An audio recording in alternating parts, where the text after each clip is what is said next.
अम्मा, तुम इतनी जायकेदार खिचड़ी क्यों बनाती हो? मोना ने कहा।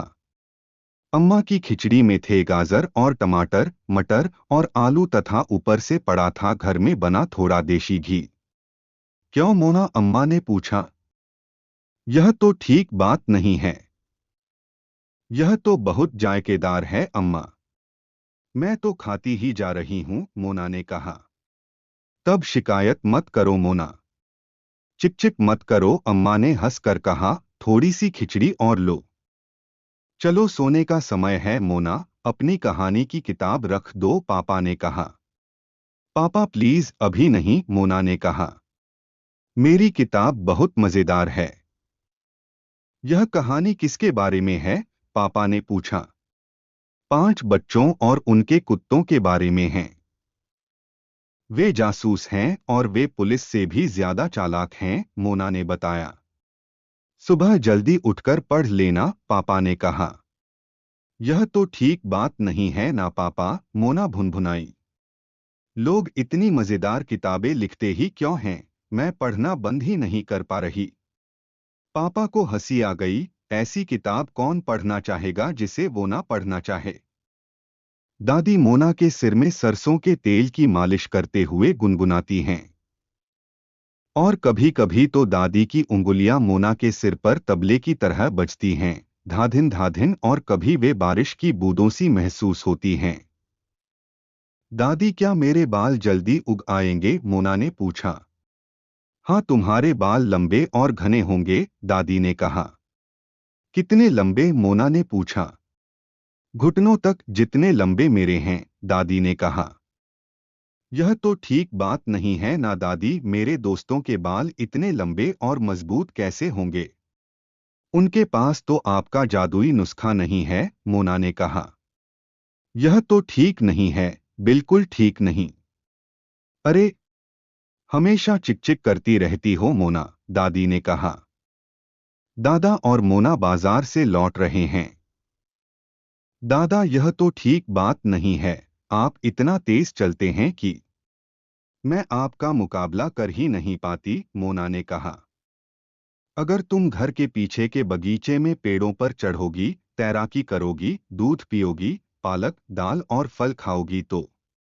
हाँ, मुझे पता है, मैं बड़ी और ताकतवर बन जाऊंगी, मोना ने कहा।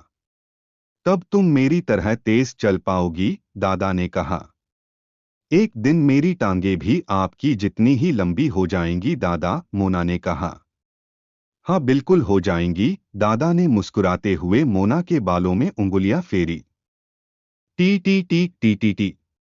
मोना ने टिठरी चिड़िया, ग्रीन बी ईटर, को खिड़की से बाहर पेड़ की एक तने पर बैठे हुए देखा। टी टी टी टी टी टी टी, मोना ने पक्षी को कहा। तभी एक कोयल ने आवाज दी, यू यू ओ यू। यू यू यू ओ यू, कोयल, मोना ने कहा। दादी ने अम्मा से कहा, तुम जानती हो हमारे घर में भी एक कोयल है। मोना पूरे घर में घूमते हुए गाती है। इयू इयू ओ इयू, इयू ओ इयू, चीची चू चू, चीची चू चू, चिरर चीची चू चू, चिरर। हमारे घर में इतनी सारी गौरियां कहाँ से उड़कर आ गईं? दादा ने कहा। भीता भी यू, भीता भी यू, भीता भी यू, मोना ने गाना गाया। हमारे घर की बुलबुल बाहर वाली बुलबुल से ज्यादा अच्छा गाना गाती है कि नहीं? अम्मा ने कहा। शश, मोना ने कहा। चिड़िया यह सुनकर रोने लगेंगी। यह तो ठीक बात नहीं है, अगर मैं किसी असली बुलबुल से बेहतर गाने लगूं। हमारे घर में एक चिकचिक करने वाली चिड़िया है, दादा ने हंसते हुए कहा। रात के खाने के समय अम्मा ने कहा, क्या तुम्हें पता है, इतनी जायकेदार खिचड़ी बनाना ठीक नहीं है। और किसी लेखक के लिए इतनी मजेदार किताबें लिखना भी ठीक नहीं है, पापा बोले। और किसी चिड़िया की तरह इतना मीठा गाना भी ठीक नहीं, दादी ने जोड़ा। और इतनी लंबी टांगे होना भी ठीक नहीं, दादा ने मेज के नीचे अपने पैर फैलाते हुए कहा।